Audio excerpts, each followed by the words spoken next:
boa tarde, ministro. Você está bem diretamente ao assunto. A ideia hoje é para mim falar sobre sanita e casa de banho. Pelo amor de Deus. Rapaziada, horas que nós vamos à casa de banho, nós fazemos atenção, banhos camisa na borla de sanita. Aquela parte de riba é para a mulher. Parte de baixo é para nós. Mas não faz atenção para não mirar a urina, que é para não camisa na borla de sanita. Depois tem uma coisa, nenhuma mulher que gosta de homem que tem micha para a esquerda, para a direita, para o lado, na chão. Rapaz, pelo amor de Deus, não mixa dentro do meio. Tá custa tanto assim? Mixa dentro do meio. Faz e mira. Senhor. É claro que às vezes, você tá consegue, mas tem uma coisa que chamada papel.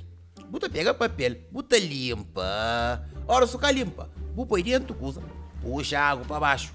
É bonito, simples e fácil.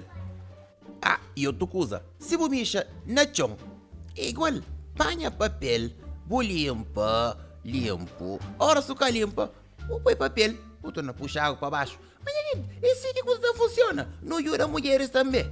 Jesus Maria. Ok, goste, não sabem falar de uma coisa para senhores cocorores férias. E eu ouvi uma coisa.